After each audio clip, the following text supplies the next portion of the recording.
Hola, ¿qué tal? Muy buenas noches. Soy Norma Pimentel y nos encontramos como todos los martes muy contentas de recibir esta noche a nuestro querido amigo Michel Chaín, quien estará presentándonos, como todo buen martes en Ponte las Gafas Violeta, cuál es el escenario a nivel macro, micro, en materia económica, qué nos depara, cuáles son los tips. Hay muchísimos temas que se van a estar tratando esta noche.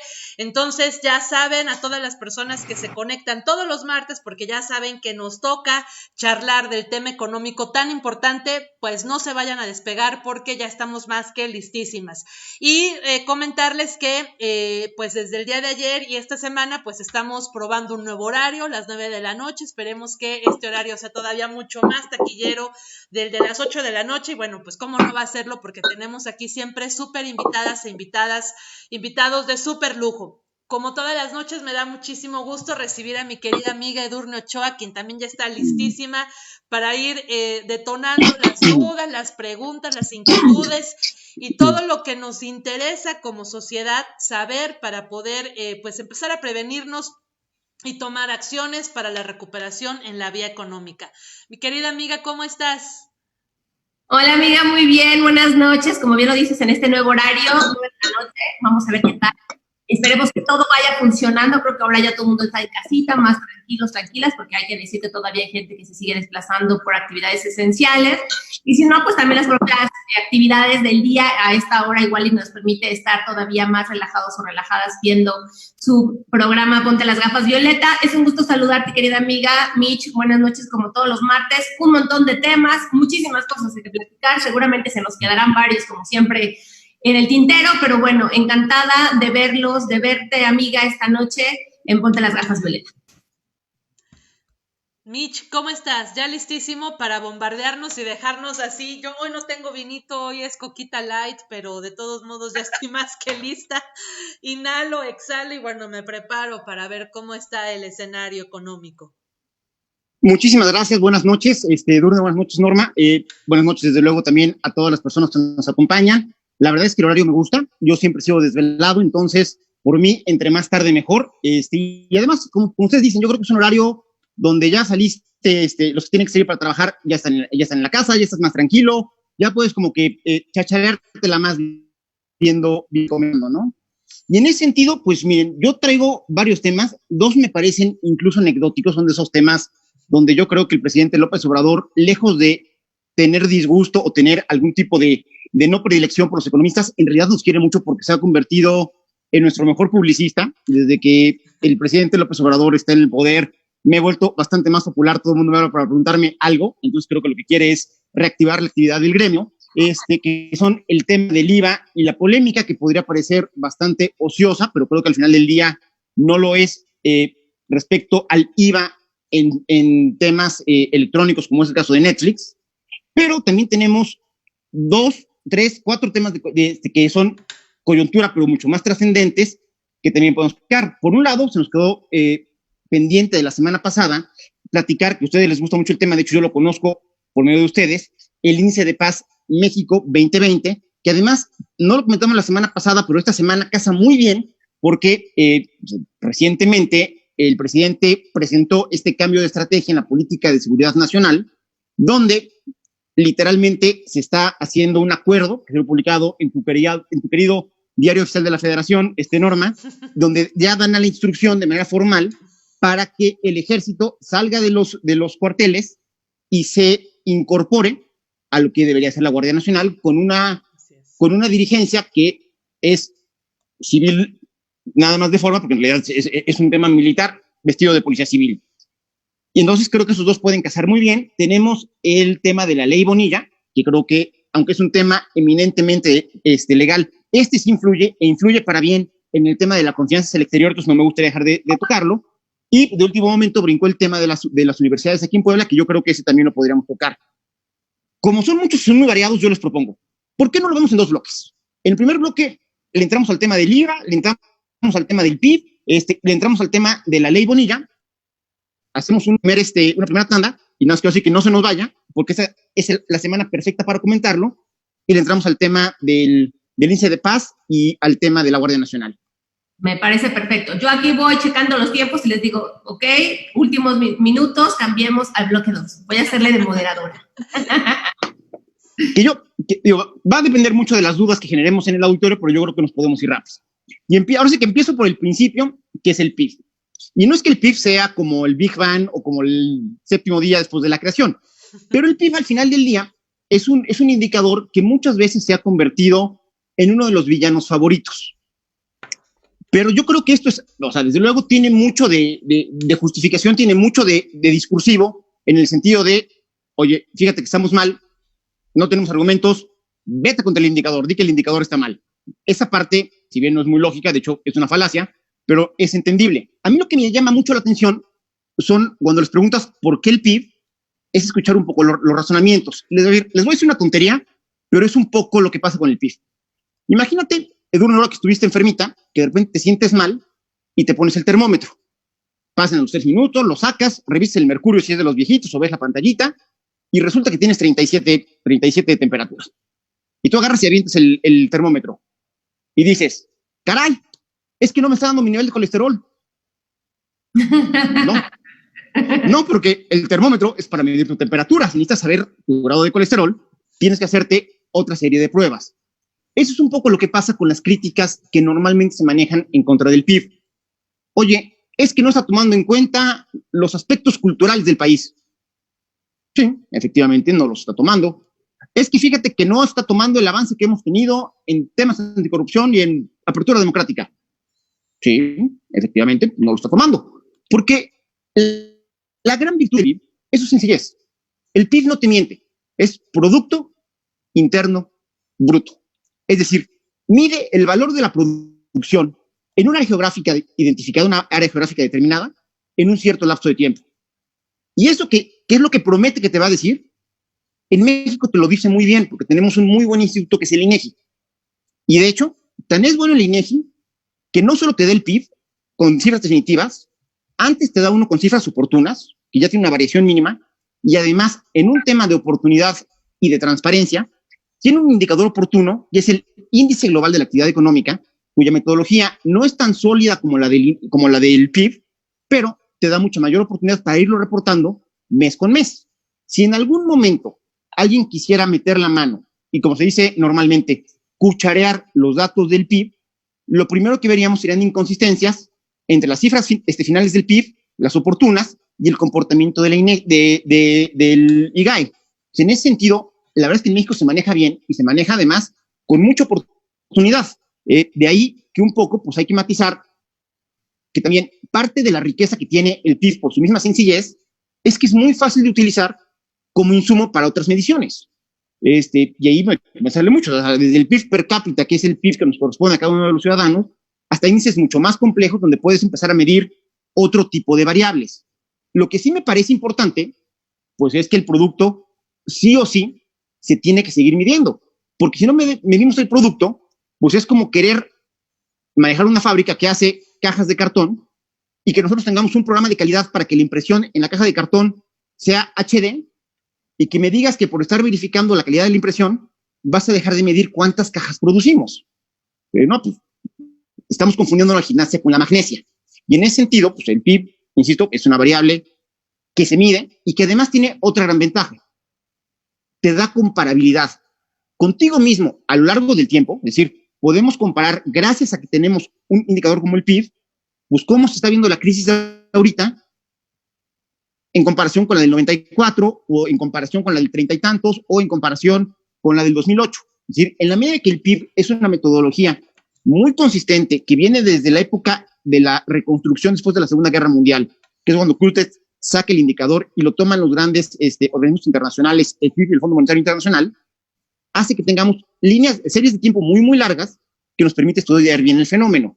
Y el otro es que en la medida que es un indicador que se está ocupando mundialmente, es de las cosas que sí te permiten hacer comparativos internacionalmente. ¿Por qué? Porque tú puedes decir que estás creciendo muchísimo, pero el PIB, como es más o menos la misma metodología, te va a hacer que te compares, pues a lo mejor con Costa Rica. Perdón, y resulta que Costa Rica, que está en tu región, está creciendo más que tú. Y entonces eso te permite tomar decisiones objetivas de qué tan bien o qué tan mal está funcionando tu economía. Y ahora, tampoco es un indicador de toda la economía, que de repente es lo que se le exige. Y tampoco es un indicador de justicia social ni de nada más. Simplemente te mide cuánto crece tu Producto Interno Bruto. Hay un indicador complementario que de hecho en México no lo usamos, pero los gringos lo ocupan mucho, que es el Producto Nacional Bruto. ¿Cuál es la diferencia? Que el Producto Interno Bruto te mide lo que se produce en tu país independientemente de la nacionalidad de quien lo produce. Si nosotros fuéramos una potencia como Estados Unidos, que buena parte de nuestros intereses estuvieran instalados fuera de México, entonces también estaríamos preocupados por el Producto Nacional Bruto para saber cuánta riqueza estamos generando también en otras partes del mundo. Pero insisto, los dos son indicadores muy honestos y que en su sencillez creo que está la principal de sus virtudes.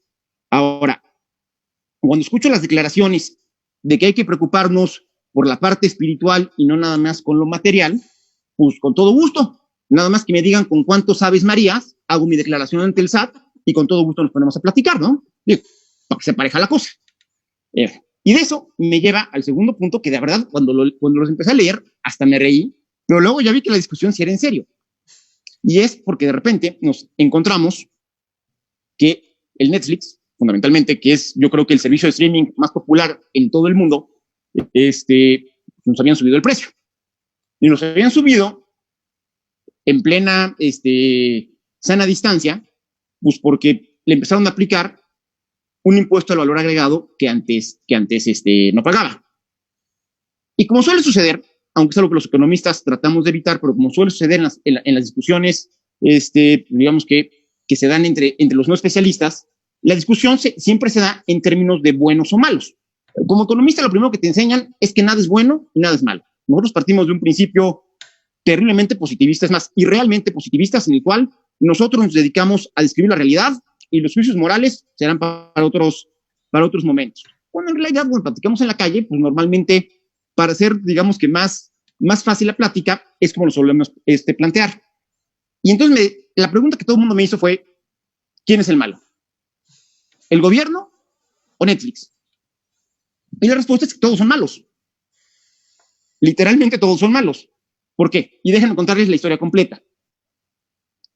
El año pasado, cuando se discute el presupuesto de egresos de la Federación, que fue muy comentado porque ahí sí hubo gritos y sombrerazos y el presidente dijo que no se le moviera una coma al presupuesto que mandaba Hacienda y salieron la oposición y bueno, es una telenovelota y todo el mundo la vimos. Pero poquito antes, y como lo marca la Constitución, el artículo, ayúdenme, no, ¿cuál es? Sé que termina en 7. El que dice que el presupuesto tiene que aprobar por la Cámara de Diputados. El 74. 74, se ve que había algún 7, gracias. Lo que dice el artículo es que antes de que se discute el presupuesto de egresos, los diputados tienen que garantizar que hay ingresos. Esto significa que tú tienes que aprobar la ley de ingresos previo a la discusión del presupuesto, que hace todo el sentido del mundo. ¿Cómo vas a presupuestar si no sabes cuántas canicas tienes para repartir? Y ahí, en un tema de justicia, y hay que decirlo, ahí sí tenía razón la Secretaría de Hacienda, se estableció que este tipo de plataformas electrónicas iban a pagar un impuesto al valor agregado como pagamos todos los demás en la economía. Si tú vas a una tienda, ya sea especializada o a un súper, y compras un DVD, tu DVD paga IVA. Entonces la pregunta era oye, pero si tú, servicio de streaming, también estás ofreciendo la misma película, ¿por qué él sí paga IVA y tú no? Ahí teníamos un trato fiscalmente inequitativo. Entonces, el año pasado, antes de que supiéramos que esto se iba a poner tan feo como al final se puso, pues se hizo esto en la Secretaría de Hacienda, desde luego, buscando recaudar un poquito más, pero también en un tema pues, de tratar a todos lo más parejo posible. Hasta ahí, desde luego, iba a tener implicaciones, pero hasta ahí digamos que todo el mundo iba más o menos bien. Conforme se acercó la fecha en la que la Secretaría de Hacienda ya le iba a aplicar el impuesto a las plataformas, empezaron las marchincuepas. Yo, antes de que se ocupara el argumento en esa semana, fue un argumento que leí en un tuit de la diputada federal Dolores Padierna, donde decía que nunca fue la intención del legislador que el costo del impuesto se trasladara al consumidor. Desafortunadamente, es más, yo diría irresponsablemente, si ese era su objetivo, nunca lo plantearon al momento de aprobar la ley de ingresos.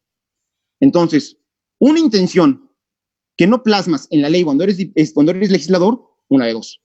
O eres un mentiroso que estás tratando de curarte en salud, o eres francamente incompetente y no sabes de qué se trata tu chamba.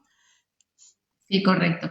Yo ahí sí diría, perdón, pero sí se me hace una tomada de pelo, porque justamente el criterio del impuesto al valor agregado difiere del impuesto sobre la renta en la traslación. Es uno de los principios, y el principio justamente es ese, la traslación del impuesto, que genera un impacto económico conforme va cruzando de momento a momento y que tiene por objetivo final afectar al consumidor o al usuario terminal en la adquisición del bien, producto, servicio, ¿no? Entonces, y esa es la regla básica con la que hacemos la distinción de los impuestos directos de los indirectos. Y es el caso del IVA, o es el caso, por ejemplo, del IEPS, el que tenemos en materia de gasolina, o en materia, por ejemplo, de tabaco, de consumo de bebidas alcohólicas, o de consumo de refrescos también, ¿no? O sea, ese es el principio con el que funcionan esos impuestos. Entonces ya cuando te dicen que va a tener un efecto distinto, dices, pues no manches, se saltaron fiscal, finanzas, economía, número 1, para ser expertos como debieran serlos en la materia. Así es. Además, entendamos que parte de la riqueza de la Cámara de Diputados, de los 500 diputados, pues es que no es un cuerpo de especialistas, es un cuerpo de ciudadanos que ganan la elección y que de alguna u otra manera representan los intereses de un cierto distrito. Ahora, que tú no seas especialista, tampoco es un pretexto, no, tampoco tienes licencia de corsario para hacer burrada y media. O sea, si estás legislando y estás legislando en la ley de ingresos, pues digo, tendrías que ponerte mínimo a preguntar cuáles son los efectos que van a tener los impuestos. Entonces, ese argumento que, insisto, se lo escuché a Dolores Padierna varias semanas atrás, y que de verdad me pareció absurdo, es uno de los que están manejando, porque ahorita, al momento de repartir culpas, lo que dice la Secretaría de Hacienda es, y tiene razón, hace eso, dice, a mí no me digan, es lo que está en la ley de ingresos, que aprueban los diputados. ¿Qué quieren que haga si me lo mandata? Hasta cierto punto tiene razón, porque efectivamente, y como lo hemos discutido, el presupuesto lo discuten y lo aprueban los diputados. Ahora, lo discuten en función de una propuesta que se llama Criterios Generales de Política Económica, que manda la Secretaría de Hacienda y en la cual ya estaba el impuesto para Netflix y para todas las plataformas. Entonces, sí, está bien, de acuerdo, pero no te hagas menso, porque tú lo propusiste y tú lo estás cobrando, cuando sí tienen suficiente margen de maniobra para, en situaciones extraordinarias como esta, podría haber pateado el bote y no haberlo cobrado. Ahora, entendemos que el país está en una crisis donde el producto se está cayendo y Hacienda está recaudando menos, el SAT está recaudando menos de lo que quisiera. Entonces, pues digo, difícilmente iban a renunciar a cobrarlo. Pero se defienden también diciendo que la culpa es de la empresa. A ver, la culpa no es de la empresa, porque al final del día, pues tú le estás haciendo, como dice Norma, bien dicho, le estás poniendo un impuesto que está diseñado para que nos lo traslade y lo pague el consumidor final. Que la empresa, por buena gente, por solidaria, porque estamos en sana distancia, hubiera podido tomar la decisión de decirnos, oigan, a pesar de que el SAT me está cobrando tal porcentaje, fíjense que yo, en solidaridad con ustedes, no lo voy a cobrar, me voy a apretar el cinturón y lo cobraré el próximo año. ¿Lo pudo haber hecho? Sí. ¿Tiene obligación de hacerlo? No, porque hay que recordar que la única obligación, además de respetar la ley, que tienen todas y cada una de las empresas, es maximizar su valor para beneficio de sus accionistas y de sus empleados. Entonces, le estaríamos pidiendo a Netflix que fuera más solidaria con nosotros que con sus propios empleados, que son al final del día, pues de ahí donde les paga y donde paga reparte utilidades y hace todo lo demás. Entonces, si lo viéramos en términos morales, pues yo creo que todos están mal. Mal los diputados por tarugos y por querernos ver la cara de inmensos con sus pretextos.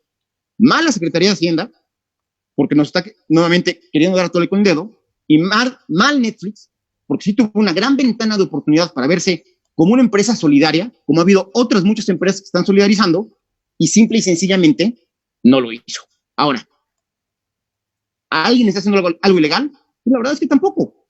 Creo que si es un tema de falta de previsión haberlo hecho justo en este año, creo que en el momento que se discutió el presupuesto podríamos haberlo previsto, no pasó, pero bueno, ahora sí que diría Cristina Pacheco, aquí nos tocó vivir y pues bueno, será lo que tenemos que pagar, porque además el gobierno tiene un buen argumento. A ver, ¿no quieres pagar el 15% de Netflix? No lo pagues. Ve televisión abierta y ve mis conferencias de prensa que duran 5 horas diarias. No. No nos gustan, pues pagaremos el IVA. Es como la caseta. ¿No quieres pagar la caseta? Está bien, vete por la federal. Oye, a ver, aquí Fernando Garrido dice, hola, buenas noches, felicidades por el programa, nunca me lo pierdo.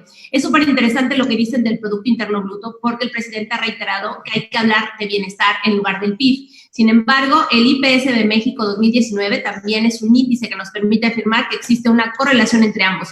Aquí les paso el estudio que considera 58 variables y nos manda, pues, una ICAR, ¿no? Después, Alejandra G. nos dice... es muy importante recalcar que se quedaron atrás todas las promesas que dijo Andrés Manuel de que por lo menos iba a crecer 3% el PIB en su sexenio. Esto ya no se va a cumplir con todo lo que estamos atravesando durante el COVID y además pensando en el año anterior que también el crecimiento fue ínfimo. Felicidades y buenas noches. Me encanta escuchar a Michelle Chaín.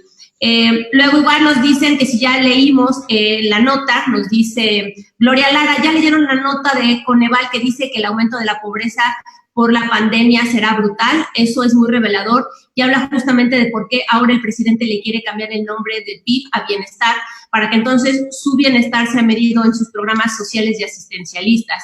Esta no nos la creemos. Después, Javier del Río nos dice, hoy el IMSS confirma que en México se perdieron 555,247 empleos durante el mes de abril. Esta cifra es la más alta desde que se comenzaron registros en 1997. Ante una economía debilitada, los pronósticos del PIB, o como le queramos llamar, mediano plazo, no son nada alentadores. Felicidades y buenas noches. Creo que ya son buenas preguntas. Son muy buenas preguntas y además literalmente me dan pie para lo que no había dicho. A ver, en el tema de las promesas, o sea, aquí sí, como diría el mago Septién cuando narraba los partidos de béisbol, solo queda la frialdad de los números. Andrés Manuel hizo el presidente López Obrador hizo varias referencias al Producto Interno Bruto durante campaña. En términos generales, toda su línea discursiva iba en el sentido de que el potencial productivo de México daba para mucho más del 2% que habíamos venido creciendo en promedio en los últimos 10 años. Y la verdad es que creo que todos coincidimos con él. El problema es que la realidad es canija y no, diría un amigo mío, no es lo mismo ser borracho que ser cantinero. Y ahora que le toca estar de aquel lado, el tema económico se le ha complicado sobremanera. Ya lo decía alguno de los comentarios, pero no es que el año pasado hayamos tenido un crecimiento ínfimo. De hecho, el año pasado tuvimos una caída del PIB. A diferencia del resto del mundo que venía creciendo y que ahorita se va a caer por el tema del COVID-19, nosotros ya veníamos de bajada desde el año pasado. Y veníamos de bajada, literalmente, por errores de política económica o de conducción económica por parte del país. Porque la economía de México históricamente ha estado vinculada con la de los Estados Unidos. Digamos que nos vamos moviendo en paralelo. Crece la de los Estados Unidos, va creciendo la de México. Y el año pasado, pasó algo diferente. Íbamos creciendo, Estados Unidos siguió creciendo y nosotros nos caímos. Es decir, nos desamarramos, por decirlo de alguna manera, del comportamiento de la economía norteamericana. ¿Esto qué te dice? Que entonces los factores que explican el crecimiento, el no crecimiento de México en el 2019 son factores internos. Y cuando te pones a revisar, en realidad son fáciles de identificar. El primero, y que es un tema que seguimos arrastrando para este año, es la crisis de inseguridad. ¿Por qué? Porque creo que nada desalienta más la inversión que te digan que un nuevo gobierno que llegó con una nueva política de seguridad pública, de la cual además ahorita vamos a platicar, y que supuestamente iba a barrer con los vicios del pasado para que funcionara de mejor manera, tiene el año con la mayor cantidad de homicidios en la historia del país.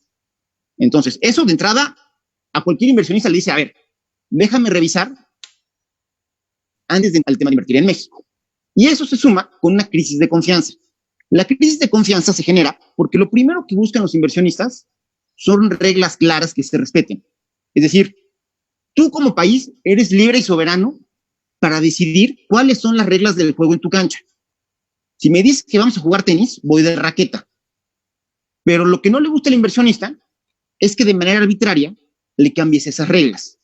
Que llegue vestido con shorts, con polito blanco, con sus raquetitas, su tercito amarrado en el cuello, y resulta que van a jugar rugby.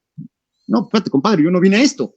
Entonces, en la medida que un gobierno empieza a tomar decisiones unilaterales, arbitrarias, que afectan las reglas del juego y afectan los intereses de los privados, la gente se la piensa 2, 3 y 4 veces para invertir en tu país.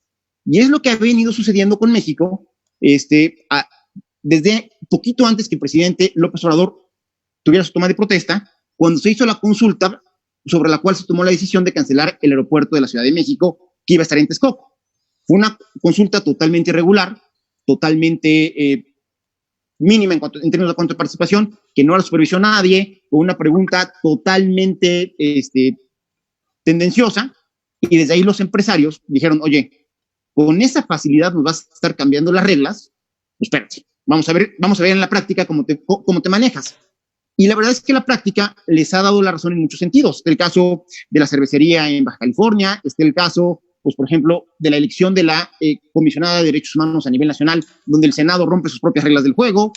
Lo que nos han venido diciendo de manera consistente es que literalmente las instituciones no les gustan porque ellos lo que quieren es ejercer el poder de manera mucho más libre y mucho más arbitraria. Por lo mismo, digo, y arbitrario no lo debemos de tomar en un sentido peyorativo. Arbitrario es que lo tomas pues, porque me canso ganso, sin importar lo que puedan opinar los de junto. O sea, eso es. Y o sea, me canso ganso en buen español es por mis reverendas glándulas, ¿no? Entonces, pues por ahí va. Y eso, insisto, no le gusta a los empresarios, y el hecho de que tú generes esta inestabilidad y esta desconfianza tiene costos. ¿Cuánto nos costó el año pasado? Bueno, nos costó que la inversión fija bruta, que es de los indicadores que siempre les estoy comentando, insisto, y que es posiblemente el indicador más caliente para explicar a la economía o cómo se viene comportando, por lo menos hasta ahorita, hasta antes de que nos pegue de lleno la crisis financiera, indica que se cayó 4% la inversión fija bruta, es decir, gastamos 4% menos en construir oficinas, naves industriales y en comprar equipo tanto nacional como extranjero. Eso te ayuda un poquitín a entender la explicación del porqué de la economía. Y esto a su vez se refleja en que no generamos tantos empleos como veníamos generando. Y aquí voy a brincarme un poquitín al dato de los 557,000 empleos. Efectivamente, México generó en todo el 2019 un balance neto de 300,000, más o menos, empleos nuevos a nivel nacional. El dato podría sonar bien, oye, pues 350,000 nuevos no suena mal. Sí, no nada más que el año pasado, en 2018, generamos casi 800,000 nuevos. Entonces, sí, la economía mexicana empezó a perder gasolina y empezó a generar cada vez menos empleos en el neto. Insisto, restamos los que se destruyen, sumamos los que se generan y el balance no fue tan bueno. Ahora, esta tendencia mala de que no se generan empleos significa que no haya tanta gente saliendo a las calles, cobrando un ingreso y con capacidad de gasto. En la medida que tú no generas empleo, es difícil, muy difícil, que tu consumo siga creciendo. Y si no tienes consumo, pues las tiendas no venden y no contratan a nueva gente y no hacen nuevos pedidos de insumos, y esto es andar el círculo vicioso del no crecimiento. Y eso fue un poco lo que le pasó a la economía mexicana el año pasado.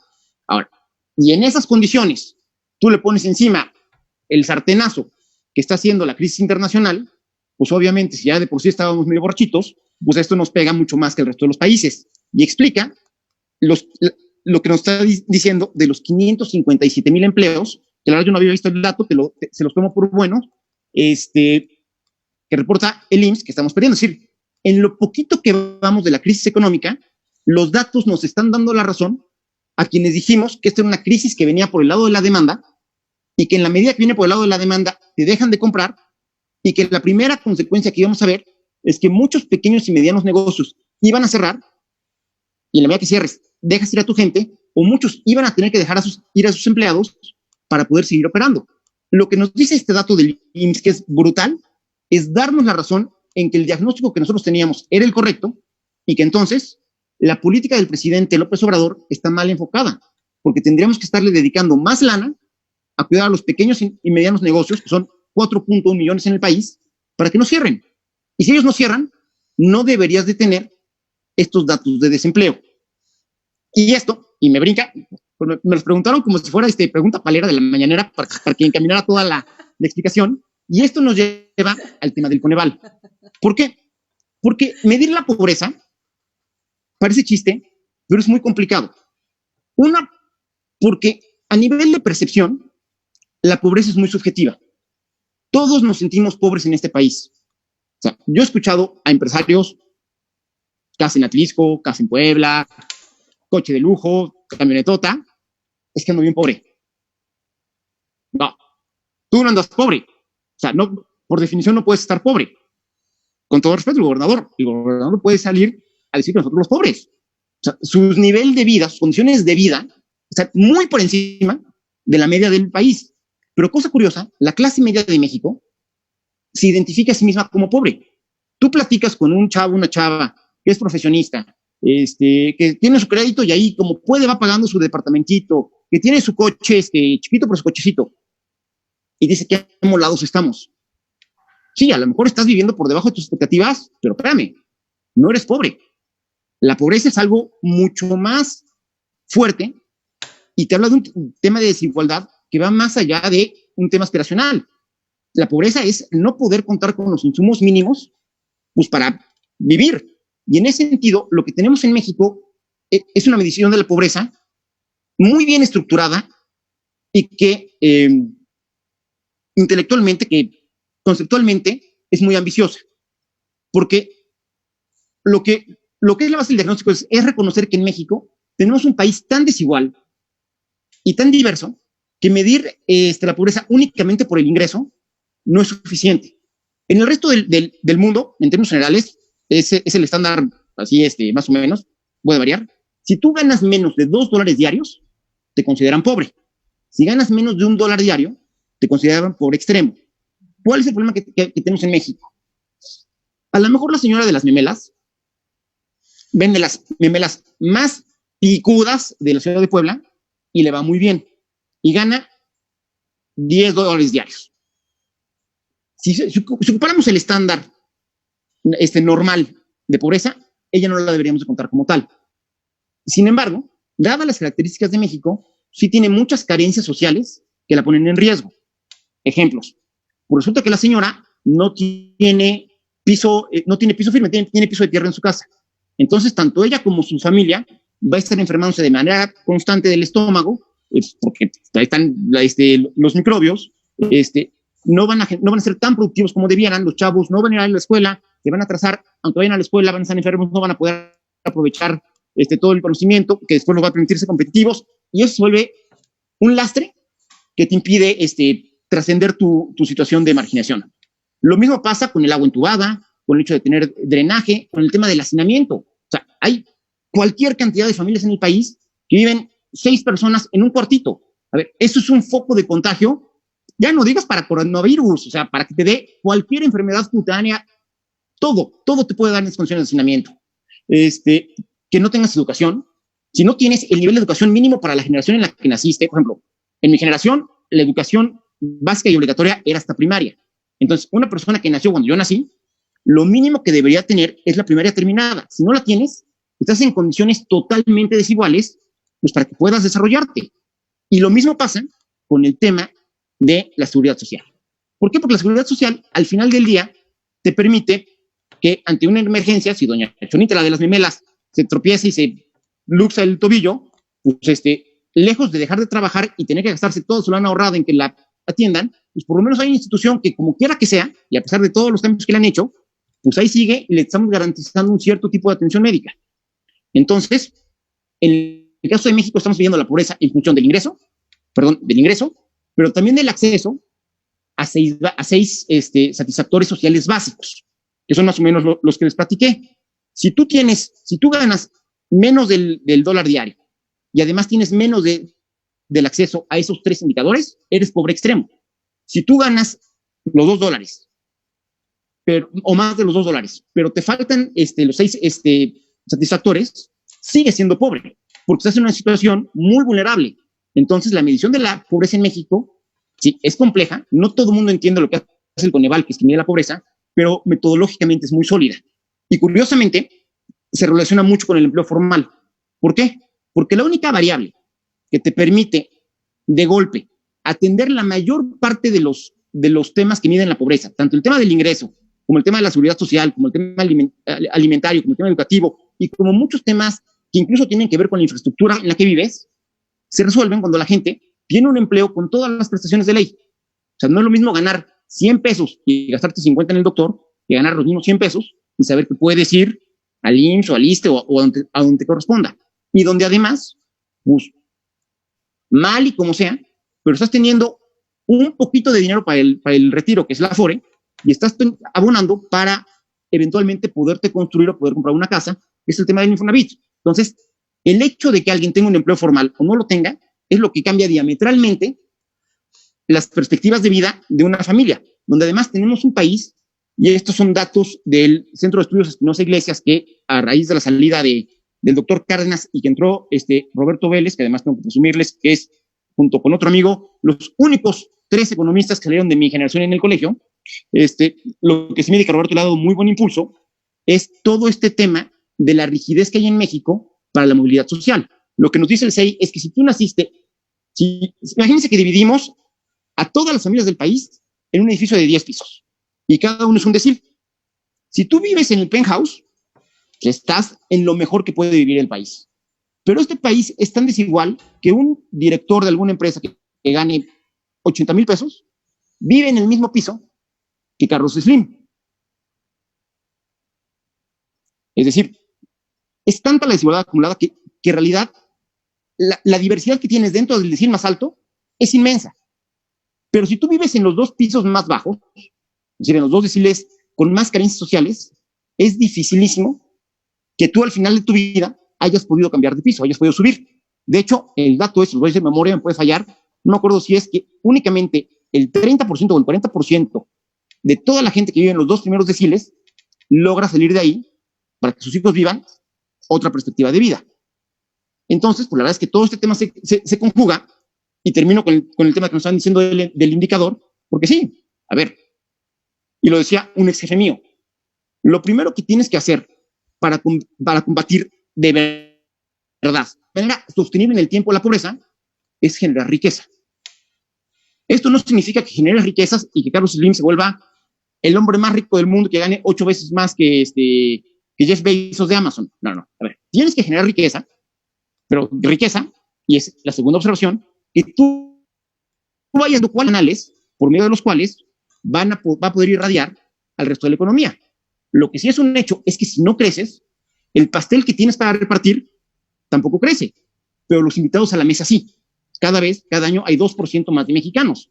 Entonces, el hecho de que tú no crezcas automáticamente significa que tienes nada más 98% menos que el año pasado porque hay más gente pidiéndolo. Entonces, por más que me digan que esto no es crecimiento, que es desarrollo, el crecimiento de la economía sigue siendo fundamental porque es lo que te permite acceder a todo lo demás. O sea, crecer, lo puedo decir de términos sangrones, diría que es una condición sine qua non, pero se los pongo más sencillo. Es el cover para la fiesta. Si tú creces económicamente lo suficiente, pásele jovenazo y entra a la fiesta de la mejor distribución de las oportunidades, de la generación del desarrollo y de los objetivos que ustedes me digan.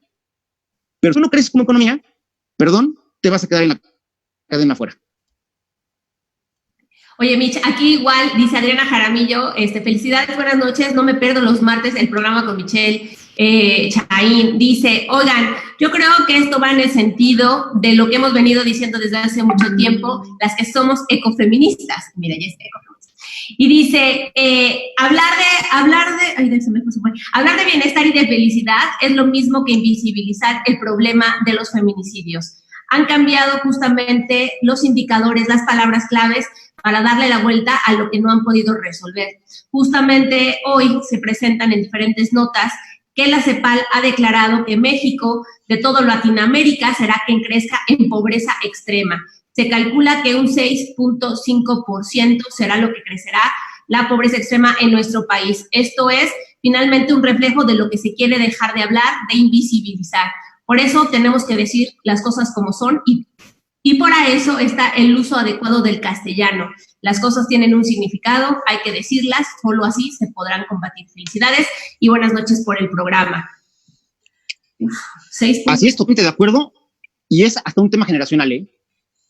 Hay una tendencia, y de hecho es un tema del que escribí esta semana, hay una tendencia muy apalancada en las nuevas generaciones, y por favor, no quiero sonar como el clásico ruquito que dice que en mi época todo fue mejor, o sea, es un fenómeno que simplemente estoy haciendo la observación, y miren que yo trato de mantenerme lo más posible actualizado, pero sí tengo que reconocer que los chavos van como en patineta cuando yo voy caminando, va rapidísimo el tema tecnológico, pero dentro de todo este tema tecnológico tenemos una tentación muy fuerte por el mal uso del lenguaje, y de repente vemos a los chavos diciendo que literal pasó algo que no es literal. O sea, literal es que pasó tal cual sucedió, o sea, no puedes variarle nada. Entonces, en la medida que vamos vaciando a las palabras de su contenido, pues, estamos reduciendo nuestra capacidad de comunicación. Y si ustedes se fijan, los chavos les está costando mucho más trabajo que a nosotros el entender conceptos abstractos. Y esto tiene que ver porque todo su entorno se ha vuelto muy visual. Entonces, cuando tienen que hacer capacidad de abstracción para imaginar cosas que no son tangibles, digamos que se les está complicando, y también ciertos parámetros que nos dio pues, la formación filosófica y el hecho de leer en papel y de llevar apuntes de diferente manera y de identificar de diferente manera, que no son ni mejores ni peores. A ver, y déjenme aclarar, los chavos tienen muchísimas habilidades que son importantísimas, que son competencias valiosas en la actualidad que no tenemos nosotros tenemos que aprender, pero también están perdiendo muchas, son muy importantes y que nosotros sí tenemos. Entre ellas, insisto, el de la capacidad de abstracción.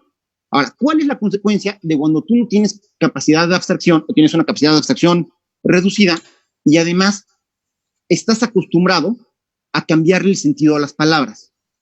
Pues si cuando llega alguien y te avienta un discurso en el que hace precisamente eso, no les brinca como a nosotros. O sea, si de repente me dice el presidente que bla, bla, bla, y que esto es violeta. Vamos, señor presidente, eso es café. No, violeta. No es violeta, es café. Estoy diciendo un ejemplo burro. Pero cuando no estás acostumbrado a que te brinquen, cuando estás tergiversando ese significado de las palabras, es mucho más fácil que lo compres. Y es mucho lo que estamos viendo, y no lo digo nada más por el presidente López Obrador, que sí, con todo respeto, pero así es como él comunica. Yo ya no entiendo qué es un neoliberal, como ya no entiendo lo que es un conservador, como ya no entiendo lo que es un fifí. O no entiendo cómo le hacía para llevarse bien en su lógica Francisco I con Morelos y pasaban diferente, y que ahí está Lázaro Cárdenas, y que casi me lo ponga junto a Venustiano Carranza, cuando vean lo que pasó en la historia con Álvaro Obregón, mandando literalmente a Lázaro Cárdenas a cazar a Venustiano Carranza. Pero bueno, digamos que logra hacer que esas cosas que son inconsistentes entre sí, a la medida que los va vaciando de significado y los va vaciando de contexto, pues se vuelven manejables como si fueran fichitas. Pero no es algo únicamente de él. Hay toda una generación de líderes que se está ocupando cada vez más el término iliberales. ¿Por qué líderes iliberales? Porque son líderes que llegaron al poder a través de los mecanismos de las democracias liberales, es decir, las votaciones en términos equitativos, pero que una vez que están en el poder, lo ejercen dándole la torre a las instituciones democráticas liberales. Entonces, esto que parecería una contradicción, pues es lo que está pasando en países como Hungría, es lo que está pasando en Turquía, es lo que está pasando en los propios Estados Unidos, en la ex Unión Soviética, ahora Rusia con Vladimir Putin, y hasta cierto punto también es el perfil del liderazgo que está teniendo el presidente López Obrador. Entonces, pues sí es un fenómeno que sucede, estoy totalmente de acuerdo, y que hay que tener mucho cuidado.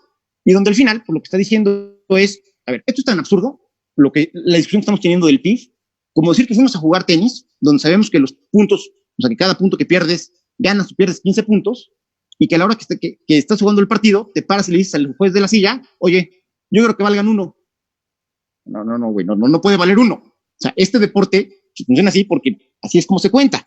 Y que después del primer set que vas perdiendo, en lugar de preguntarte por qué estás jugando mal o reclamarle a tu coach que por qué te mandó esa estrategia, te volteas y le reclamas al chavo o a la chava que maneja el tablero. Lo que decir es, oye, joven, yo no juego por ustedes, yo nada más estoy apuntando cómo van. Ahora sí que la bronca no es conmigo. Y es un poco lo que estamos haciendo. Le estamos reclamando al indicador el hecho de que en la realidad no estemos pudiendo hacer que la economía crezca.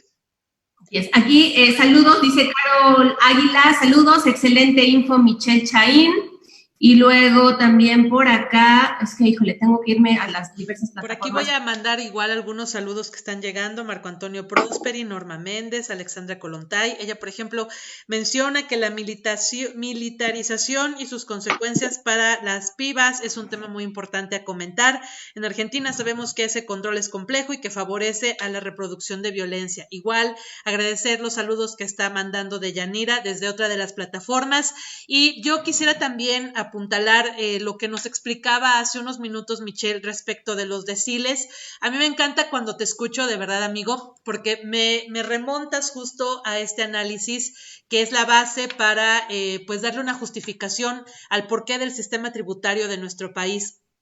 Y que en esta teoría romántica del por qué los mexicanos tenemos que contribuir de manera proporcional y equitativa a los gastos que hace pues las administraciones municipales, estatales y federales, porque eso es lo que dice nuestro artículo 31 constitucional, justamente detrás de todo esto hay una teoría que indica que los impuestos existen porque es la manera en la que el Estado va a dar un equilibrio a los ingresos y que va a apuntalarse a su vez con diferentes políticas, ¿no? La política hacendaria, la política en la creación de impuestos, la política monetaria, la política de endeudamiento y obviamente pues la política específica en la recaudación de impuestos. Y en un mundo muy romántico en el que todo tendría que pasar de manera casi perfecta, pues la finalidad de que existe el IVA, el impuesto sobre la renta y los demás tributos es justamente generar un equilibrio, establecer estos pesos y contrapesos para que eventualmente el país desaparecieran las distinciones pues en las clases sociales. Y eso no es de esta administración, esto ha existido así desde que tenemos este sistema fiscal. Y algo que a mí me llama mucho la atención es que en teoría el impuesto sobre la renta, si ustedes pues les gusta esta materia, pueden regresar a lo que establece la legislación y van a identificar que las diferentes formas de tributar como personas físicas o en su caso en la base de las personas morales es justamente estos deciles que comenta Michelle, pero estos deciles, esta división de la pobreza en nuestro país está específicamente vinculada a la manera en la que las personas físicas pagamos impuestos, porque este principio de proporcionalidad significa que pagaríamos menos impuestos los que tenemos menos ingresos.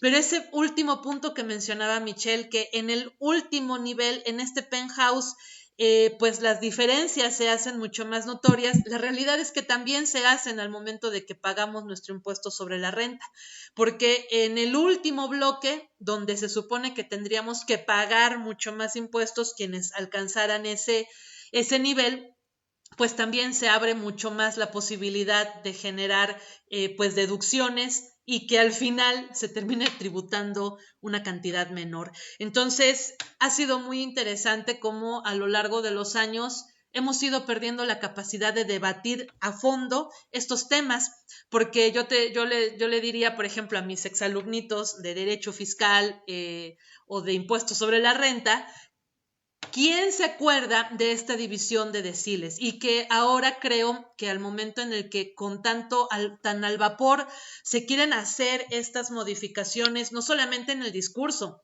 sino en los elementos que le dan soporte a esta estructura en materia económica y en materia fiscal, el que hayamos perdido esta capacidad de debatirlo a profundidad, de verdad que le puede llegar a generar un impacto mucho más grave al país, adicional a los temas que ya venimos arrastrando ahora que nos encontramos en contingencia. Pero bueno, perdón por el exabrupto. Estoy totalmente de acuerdo contigo. Estoy totalmente de acuerdo contigo, Norma, salvo en una cosa. Dijiste a la gente que le gusten estos temas. No, no es cierto. A nadie le gustan los impuestos. Dicen los gringos, death and taxes, y es cierto. O sea, si hay dos cosas que no te gustan, pero no puedes evitar en esta vida, son la muerte y los negocios. Ahora, en el caso de México, efectivamente, y aquí es la típica discusión entre ser eficaz y eficiente o el tema de la justicia social. Desde hace muchos años, desde la década de los 60, hay un estudio que es histórico, que es el de Nicolás Caldor, sobre el sistema fiscal mexicano, donde las recomendaciones de lo que México puede hacer están muy claras. Porque además, y desde luego, no estoy proponiendo que se resuelva este año, la verdad es que este año, con lograr que no se nos caiga todas las instituciones y la economía del país, démonos por bien servidos, pero México es uno de los países con la menor recaudación, ya no digan en la OCDE, a nivel América Latina, es decir, recaudamos mal y gastamos peor. Ahora, si esto lo fuéramos a ver únicamente en términos de eficiencia y de tener un efecto neutro, es decir, puede ser progresivo, si como tú decías, cobras más en la medida que la gente gasta más, eres regresivo si le cobras más a los pobres, y digamos que si buscas ser neutro, es decir, afectar lo menos posible la redistribución de la riqueza, lo que tendríamos que hacer en México sería tener un IVA mucho más extendido y un IVA mucho más caro y bajarle al ISR. ¿Por qué? Porque a diferencia del ISR, el IVA es muy visible. O sea, es un porcentaje sobre el precio. Tú sabes que lo estás pagando, sabes que el de la tienda lo está cobrando y Hacienda sabe cuánto le tienes que pagar. Y en ese sentido, tiene muchas menos excepciones y muchas menos lagunas legales de lo que tiene el ISR con esta bien intencionada proporcionalidad que termina por perder. Entonces, lo que hemos hecho es hacer un sistema fiscal tan complejo que es como un queso gruyere. Hay un montón de hoyitos, por lo cual alguien que le sabe el sistema logra meterse para evitar que tú pagues el ISR. Y entonces, esta proporcionalidad y este ser progresivo que buscaba el sistema, hace mucho tiempo que lo perdimos.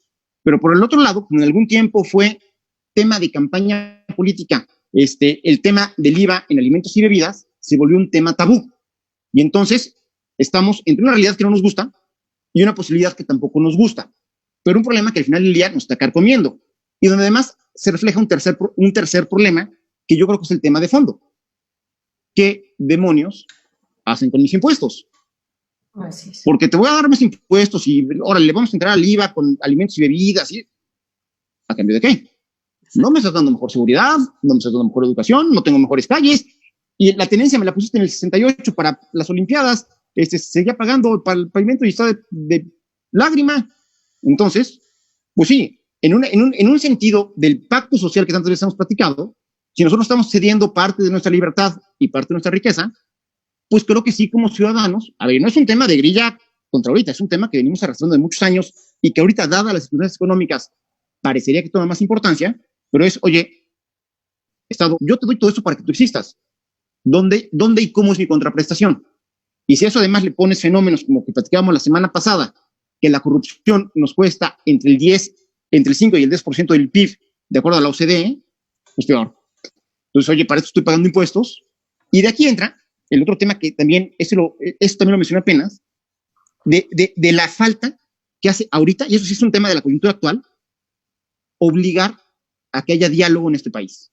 Sí. ¿Por qué? Porque tenemos un actor como el presidente de la República, que es un gran comunicador, que llena todos los espacios y que con mucha facilidad se va sacudiendo las críticas, lo cual, pues desde luego, usted en el poder es una gran virtud. Pero como sociedad necesitamos el diálogo para contrastar las cosas y no que todo ocurra en automático. A lo mejor el presidente tiene razón y son temas que en la discusión se van a notar. O a lo mejor, si es una persona tolerante y que sabe tomar las cosas por lo que son, va a encontrar nuevos argumentos para tomar nuevas decisiones y mejores decisiones. Y en ese sentido, y aprovechando que está conectado Toño Prosperi, lo que yo digo es que a lo mejor nos hace falta una figura de oposición no política que tenga el liderazgo, que tenga la calidad moral, que tenga la capacidad de volverse ese interlocutor. Y a mí siempre se me viene a la mente la figura de Juan Sánchez Navarro. Juan Sánchez Navarro, que le tocó no enfrentar, pero sí contrastar el gobierno de Luis Echeverría con todo su populismo y el gobierno de López Portillo con todo lo superfluo y todas las vanidades absurdas que tuvo, y que siempre fue la voz crítica, que siendo respetuoso, siendo institucional, haciendo comunidad con la clase empresarial, fue lo que dijo: señor presidente, los empresarios de este país creemos que por ahí no va. Hace falta eso. Desafortunadamente creo que sí perdimos la capacidad de diálogo. Perdón. Ahí les va. Yo, seguro iba a ser la mediadora. Quiero decirles que ya se nos fue la hora, pero creo que sí hay que abordar lo de la militarización. Pero te voy a leer algo que puso Jesús TM. Manda una ICAR y dice: si la actual administración no le gusta hablar del PIB y crecimiento, por lo menos deberían preocuparle las conclusiones del estudio de Coneval, ¿no? Claro, al rato puede terminar desacreditando pues, a Coneval o a quien se le ponga enfrente. Ahora, creo que... Porque hay varias preguntas que le llegan a Norma y hay otras que yo tengo en el sentido de la militarización. Como ven, sí, aunque sean unos 15 minutitos, 20 nos... Nada más, comentario rapidísimo, 30 segundos. Ley Bonilla. Llegaron también más aquí, ¿eh? Okay. Ley Bonilla, rapidísimo. La Ley Bonilla, ¿se acuerdan? El gobernador de Baja California había sido electo por 2 años y una vez en el poder dijo: no, yo me siento muy cómodo aquí, voy a cambiar las reglas del juego y me voy para 5 años. Correcto. El gobernador Bonilla es muy cercano al presidente López Obrador. El presidente López Obrador abiertamente lo apoyó, incluso cuando estaba la controversia de que no tenía la nacionalidad mexicana, que la habían nacido en San Diego. Pasó todos los obstáculos, siempre apoyado por el presidente, y la verdad es que muchos nos sentimos muy preocupados a que este intentona de prolongar artificialmente su mandato fuera a ser validada por la nueva composición de la Suprema Corte, donde ya hay ministros propuestos por el presidente, lo cual hubiera sido un golpe brutal, porque sería la última defensa que tenemos de la razón jurídica en este país, que es la Suprema Corte, pues estaría aceptando algo que era un sinsentido jurídico por donde se le viera, y ahorita Norma me podrá corregir o complementar. Pero el día de ayer, antier, no recuerdo, la Suprema Corte votó de manera unánime en contra de la ley Bonilla. Entonces, esto que parecería ser un tema únicamente legal, esta sí es una muy buena señal de cara a la crisis de confianza que tenemos. Porque, dada la coyuntura del TEMEC, que ya se aprobó y que se va a firmar, y el tema de que muchas empresas se quieren salir de China para tener operaciones más cerca de los Estados Unidos, esto es decir, oigan, pues yo sé que en México no les ha encantado cómo están las cosas, pero fíjense que por lo menos el árbitro de última instancia sí funciona. Bueno, yo hoy tengo mis comentarios políticos, pero de todas formas hay que pasar al otro tema. Oye, a ver, aquí, bueno, creo que hay que darle contexto y luego empezamos a los comentarios, que hay varios, ¿no? El tema de la militarización justamente que se propone en estos días, justamente varias diputadas, diputados han estado refiriendo cuando justamente Andrés Manuel hablaba del rechazo a la militarización del país. Sacan de hecho unos videos donde Diego Luna también está justamente exigiendo la no militarización, y como diversas, fíjate, yo no había visto esos videos, como diversas mujeres que hoy están en espacios de incidencia feministas hablaban que las primeras en sufrir las consecuencias de la militarización siempre eran las niñas, las adolescentes y las mujeres, y que esto incrementaba la violencia y sobre todo las violaciones sexuales. Entonces, bueno, entremos al contexto, Mitch, tu tema, y ahorita voy con todas las preguntas que ya hay sobre eso. Así es. A ver, aquí en la parte económica, un poco, te llevo a la contraria, pero un poco quiero decirles algunos datos que me llamaron la atención de este estudio que es IMAS México. Cuando leí lo de paz me brincó porque yo lo he platicado, me brincó el término, pero que la verdad tiene muy buenos datos. Por ejemplo, te está diciendo que de los 33 países de la OCDE, México es el que tiene menor nivel de seguridad. México es el que menos dinero le dedica al sistema de justicia, con apenas 7% del PIB. Es decir, la inseguridad que nos está costando tanto y tanto en términos económicos, familiares, de tranquilidad, de que ya no puedes viajar de una ciudad a otra en la noche por no sentirte tranquilo. Únicamente como país le estamos invirtiendo el 0.7% del PIB, y donde tenemos un promedio de jueces y magistrados por cada 100,000 habitantes, que es el 25% del promedio global.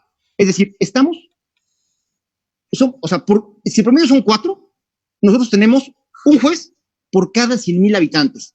Y esto, se los digo, es un tema de presión. Yo creo que buena parte de las broncas de inseguridad que tenemos en este país ya no pasan por la parte operativa, ya no es el tema de policía, que desde luego es importante, ya falta muchísima gente, muchísimo equipo y muchísima capacitación, pero el problema lo tenemos fuerte en el tema de procuración de justicia. Y ya tampoco es un tema de leyes, muchas de las leyes también. Es un tema de ingeniería, es un tema de procesos, es un tema de que tenemos un sistema diseñado de tal manera, y este comentario se lo estoy robando a una comentarista a nivel nacional, pero me encanta el término, creo que es explícito, donde el sistema judicial es una subasta de corrupción, es una subasta de impunidad, donde realmente el sistema funciona para que tú vayas a comprar gente y así logres o que metan a alguien a la cárcel o a sacar a alguien de la cárcel. Entonces, creo que ahí tenemos buena parte de lo que no está funcionando.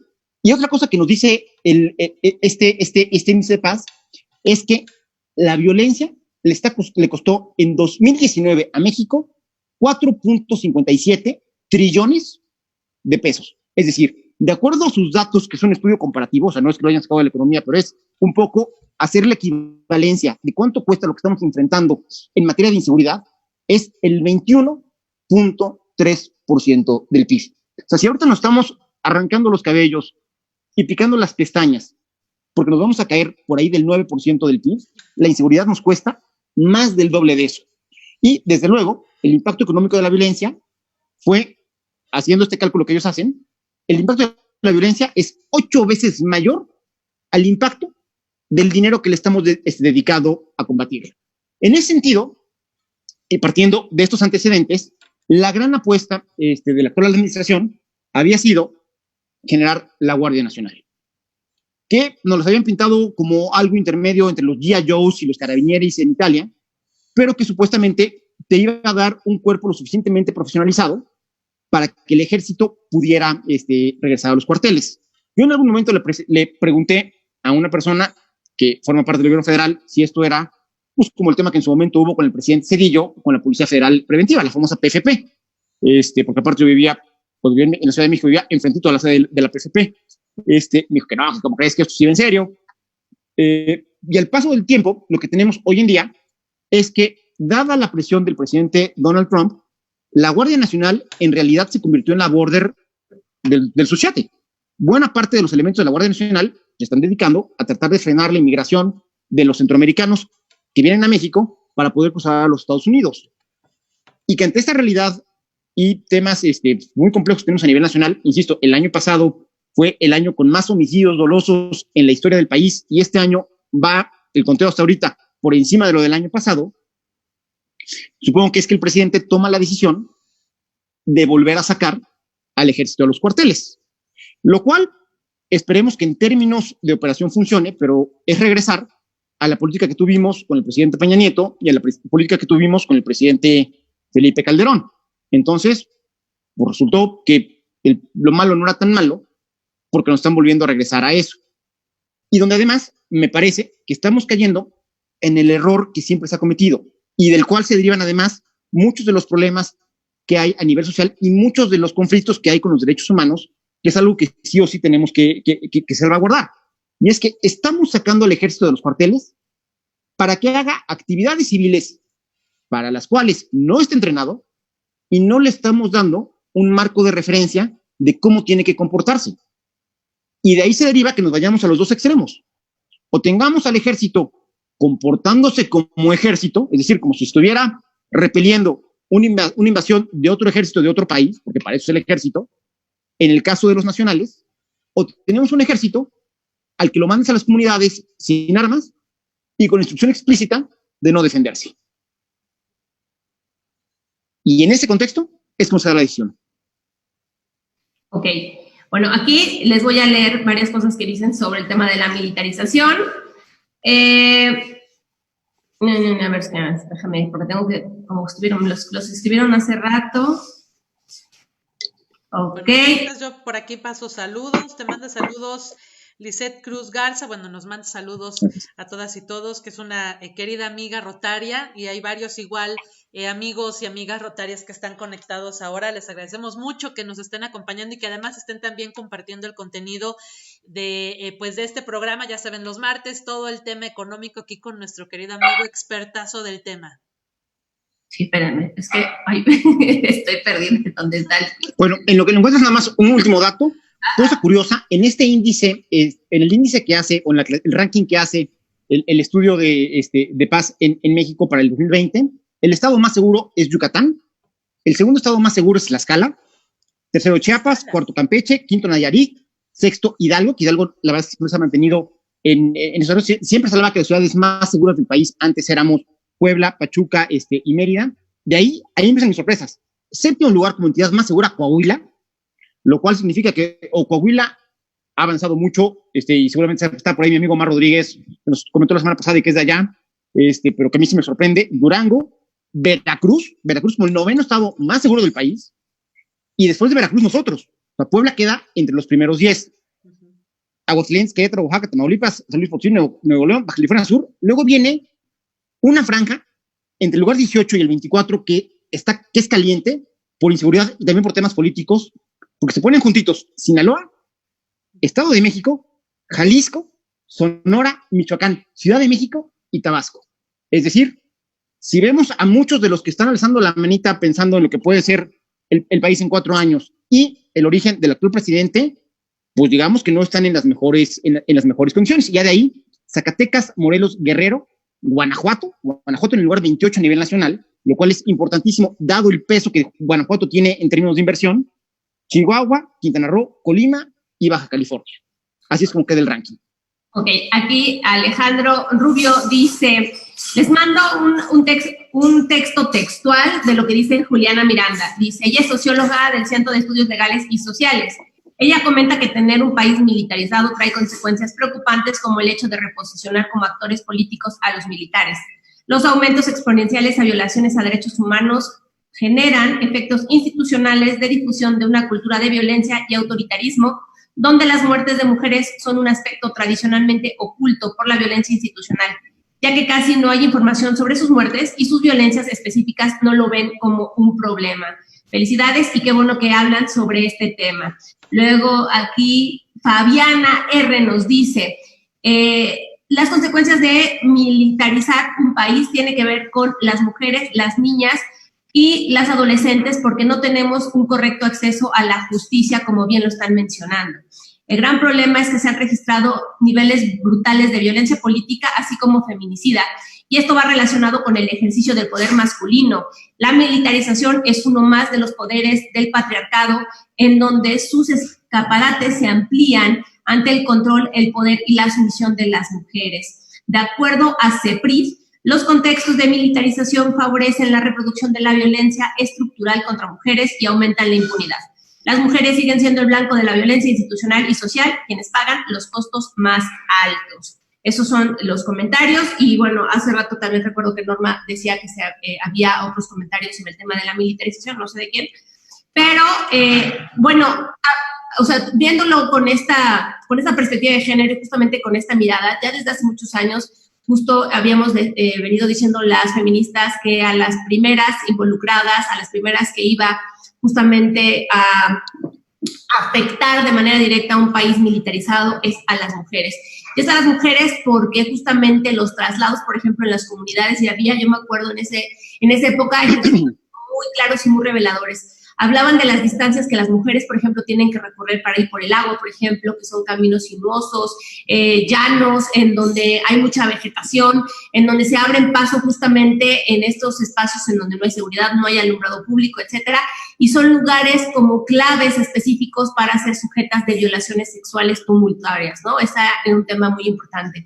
Por otra parte, quienes más hablaban de los registros de violencia sexual eran las mujeres indígenas que no tenían la posibilidad de ir a denunciar, dado que la lengua indígena a la que pertenecían no había traductores o no había quienes pudieran apoyarlas o acompañarlas en estos procesos de denuncia, y eran las que sufrían mayores vulnerabilidades con el tema de las violaciones de los militares. Y por otra parte, de la misma forma, se veía como al llegar a las zonas rurales, sobre todo, el tema de las militarizaciones y demás, que entraban a las comunidades, cedían el poder justamente los hombres de estas comunidades a los militares, y quienes tomaban justo las decisiones internas y demás, pues también se volvían los militares, en un tema también mucho de usos y costumbres, y que no siguiera estos temas, pues era sometido a la justicia militar, ¿no? Entonces, pues sí creo que es un tema importante. Hoy justo también, repito, varias diputadas, varias activistas y feministas decían no a la militarización por esto, ¿no?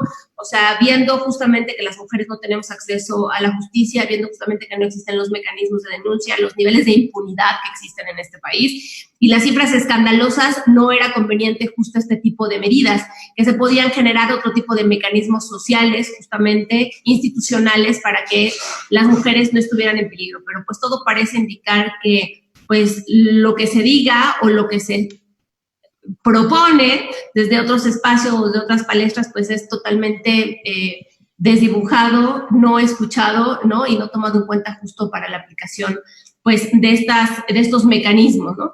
Entonces, bueno, ese es mi comentario y los comentarios que les comenté de estas personas que están participando. No, a ver, totalmente de acuerdo. Yo creo que una de las grandes virtudes que tuvo México en el siglo XX respecto al desarrollo histórico de buena parte de América Latina fue que nosotros logramos consolidar un ejército que nunca puso en riesgo la gobernabilidad democrática o institucional. Si nos ponemos a discutir si el antiguo régimen era, con el PRI, era o no democrático, pero veámoslo así, que nunca puso en riesgo la institucionalidad ciudadana que tuvimos a lo largo del siglo XX. Hay que recordar, por ejemplo, que el último presidente militar que tuvo el país fue Ávila Camacho, a partir de ahí es Miguel Alemán y se vienen todos los presidentes civiles. Es una transición sumamente tersa del poder militar al poder civil. Lo mismo pasó con la transformación de lo que era el Partido Nacional Revolucionario, donde uno de los sectores era el militar, al PRI, donde el ejército como tal deja de ser uno de los factotums de poder del mismo partido. Como la... En ese sentido, tenía que hasta hace muy pocos años era un ejército muy bien visto.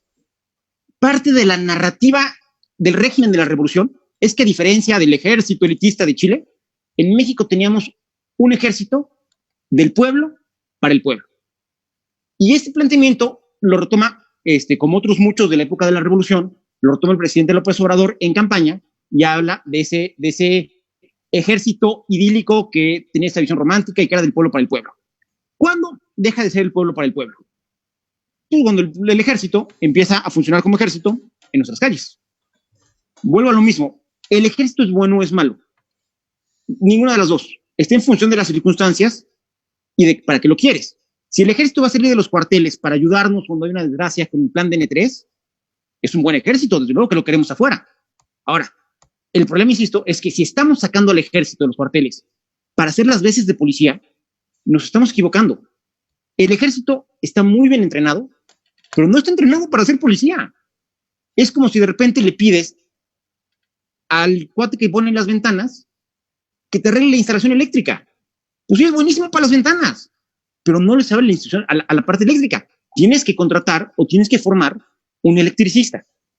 Y parte del problema que hemos tenido es que en el momento que el presidente Calderón saca al ejército como una medida de emergencia para contener lo que él veía como una ola, un detonar por parte del crimen organizado, literalmente le quitamos al gobierno todos los incentivos para hacerse de buenas policías. ¿Por qué? Porque ya la respuesta en automático es mete al ejército, como que rompimos algún tabú. Pero insisto, venimos arrastrando la peor de las circunstancias y desde luego, el tema de las mujeres es clarísimo. Pero ¿sabes qué es lo preocupante? Que no es sorprendente, porque en estas situaciones que se viola y que se rompe el entorno natural en el que se desenvuelve una comunidad, la población más vulnerable se vuelve todavía más vulnerable. Y es lo que está pasando con buena parte de la agenda con las mujeres. Y otra cosa que me preocupa, y a pesar de que esto tiene ya muchos años de que lo venimos discutiendo, las autoridades recurren una y otra vez a sacar al ejército, pero seguimos sin poder conciliar con ellos algo que permita que tengamos una parte del ejército que sí está capacitada en cómo interactuar con la sociedad civil. O sea, por Dios, si cada 2 días te sacan para que arregles algo, ya especialízate en arreglar eso. Hay que empezarlos a entrenar y que haya un cuerpo de élite que se dedique a las tareas de seguridad pública, porque si no estamos sacando a los soldados que están educados para el plan de N3 y para repeler agresiones de otros ejércitos. Y en ese sentido, también tema preocupante es el activismo por el activismo mismo, porque sí, hay mucha presión y hubo muchísima presión en contra del ejército, pero tampoco estamos ayudando al gobierno, y aquí sí creo que en un tema de propio interés, como sociedad civil organizada, aunque el presidente López Obrador diga que la sociedad civil organizada es difícil, que no sirve y eso, la sociedad civil organizada es uno de los actores más importantes en todo el mundo en el siglo XXI, y aquí en México, pues de repente parecería que es un ruido que existe, pero es importantísima. Deberíamos estar generando soluciones para ayudar al gobierno. Es un tema, no ayudar al gobierno pues porque somos buenas gentes, no, es ayudar al gobierno a encontrar soluciones porque a nosotros como sociedad nos conviene, y yo creo que ahí una parte del activismo se ha quedado en la denuncia, pero no en la propuesta. Perfecto. Amiga, creo que están llegándote a ti comentarios, si quieres ya para podernos ir cerrando y despidiendo. Pues llegaron muchos más saludos. Por aquí Gabriela Velázquez menciona, nos envía saludos y dice: qué honor escuchar a personas expertas. Muchísimas gracias, Gabriela, y muchísimas gracias a todas las personas que nos están acompañando y que están compartiendo nuestro contenido. Como siempre, como todos los martes, la verdad es que pues el tiempo se nos va súper rápido. Ya vieron a qué hora estamos todavía transmitiendo, y eso es porque, como lo hemos comentado, nuestro amigo tiene muchísima facilidad para compartirnos temas que son complejos y hacerlos muy accesibles. Por aquí también Manuel Ugalde Gómez dice: ¿para qué queremos soldados acuartelados nada más? Y bueno, pues también compartimos su punto de vista. Así es, amiga. Y pues bueno, si quieres, Mitch, las últimas ideas para ir cerrando ya, y despedirnos. Bueno, pues creo que el tema de la educación se nos va a quedar para después, porque yo creo que sí habría que darle un mucho más contexto. Yo simplemente para despedirme, agradecerles como siempre se los digo, la plática de los martes para mí es como la hora del recreo, de verdad es un gusto, porque lo platicas así como pachaleando, como que lo platicas rico, se arma siempre buena chorcha. Agradecerle a toda la participación de la gente que nos acompaña y decirles que, a ver, estamos en una circunstancia en la cual todavía tenemos muchísimas áreas de mejora en el país, hay muchísimo por hacer, pero también estamos en un entorno económico muy, muy complejo, donde, como lo hemos venido platicando, esta crisis nos agarra de bajada y que pues, todo debe hacer que se prolongue más la bajada, y donde buena parte del riesgo, o donde vamos a empezar a pagar los platos rotos de la crisis y de lo mal que estamos llevando el tema económico, va a ser en el tema de la destrucción de empleos. Entonces, lo que les digo es, hay que saber cuidar la chamba, hay que saber entender el entorno, y ante las fallas de gobierno hay que empezar a sacar virtudes ciudadanas. En ese sentido, el tema de la solidaridad, el tema del consumo local, el tema del consumo responsable, son bien importantes. Creo que estos momentos, lo que va a ser, lo que queda de este año, inicio del próximo, pues vamos a tener que sacar lo mejor de nuestras caras como ciudadanos, porque la economía es fría. La economía, como les decía al principio, no dice si es bueno o es malo, te ayuda a entender las cosas como son y es un análisis, pero la economía no tiene sentimientos. Insisto, es un análisis positivo de la realidad, pero la realidad en la que se desenvuelve la economía se los tiene, y tienes valores sociales, tienes sociales, esos la economía no nos los va a dar. La economía nos tendría que dar crecimiento, que son las condiciones, pero todo lo demás lo decidimos como nosotros como ciudadanos, y que de verdad en esta temporada que se viene bien, bien complicada, es momento de que esa legendaria solidaridad del mexicano pues no salga nada más cuando hay un temblor o cuando pasa algo de repente. Tenemos que empezar a sacarla todos los días, y en ese sentido, pues, a no solo ser solidarios, porque lo somos y lo somos muchos, sino hacer algo que normalmente no somos. Tenemos que aprender como sociedad y como individuos a ser más empáticos. Si aprendemos a ponernos en los zapatos del de junto, vamos a tomar decisiones que seguramente nos van a convenir a los dos. Yo con eso acabo. Muchísimas gracias, Michelle. De verdad que disfrutamos mucho pues estos espacios para poder hablar de pues este otro gran tema que nos preocupa. Además de identificar las acciones que le van a permitir pues a las mexicanas y a los mexicanos salir adelante en el tema de salud, la parte económica nos tiene pues con mucha preocupación a todos. Estábamos, y ya no da tiempo para entrar a tantos temas, estábamos viendo justo esta reactivación que ya se viene para el tema en el sector pues de desarrollo pues de la industria automotriz, que es uno de los grandes pilares para nuestro estado, pero ya lo dejaremos para poderlo abordar la próxima semana por aquí. Igual nos hicieron favor de compartirnos la nota respecto de esta nueva reclasificación que ya viene para actividades esenciales. Y bueno, definitivamente pues esto va a seguir así, vamos a seguir viendo cómo se van a ir dando los comportamientos tanto a nivel nacional como a nivel local.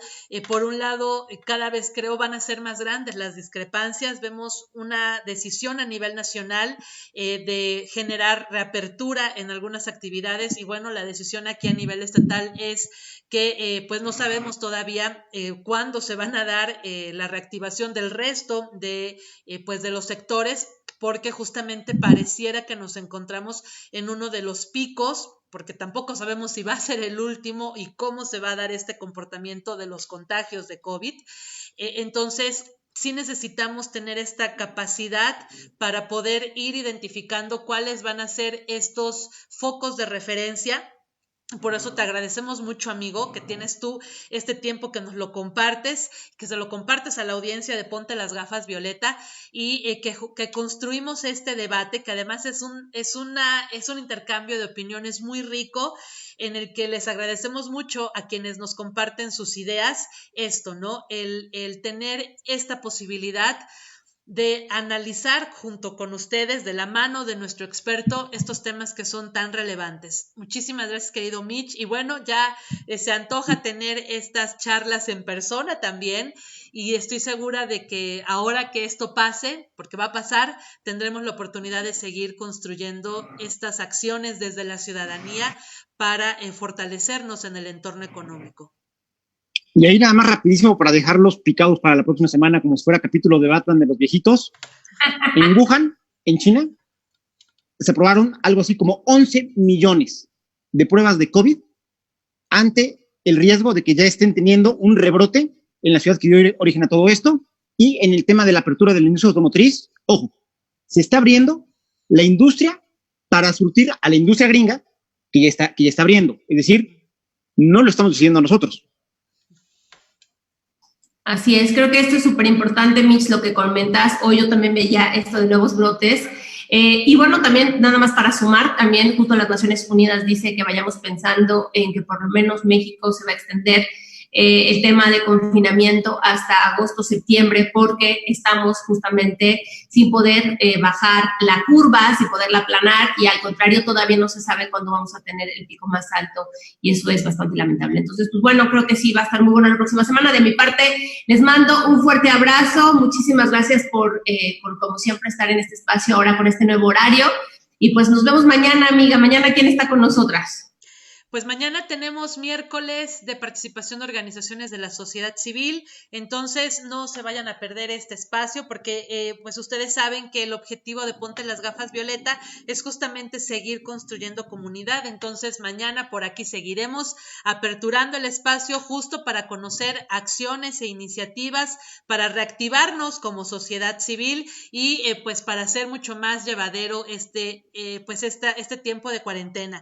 La verdad, también agradecerle mucho a todas las personas que nos van mandando sus propuestas. Pues por ahí tenemos a Ricardo Gali, que nos ha comentado que ellos están con una iniciativa muy fuerte para estar entregando desde sociedad civil cada semana 100 despensas en las zonas pues de nuestra ciudad que más lo necesitan.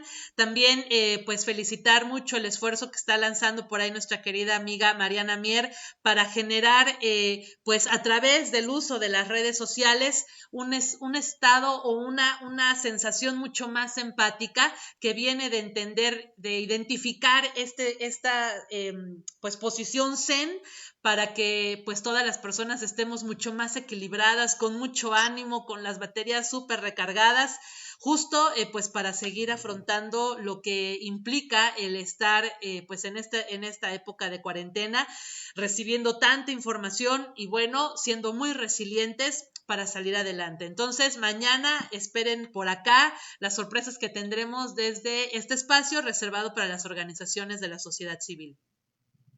Así es, pues buenas noches a todos, a todas, gracias por vernos, Mitch, nos vemos el próximo martes, se va a poner buenísimo, creo que vienen cosas bastante interesantes. Amiga, buenas noches, nos vemos mañana y pues adiós y saludos a todas y todos que siguen conectados. Ya no voy a leer sus preguntas, si no nos vamos a ir.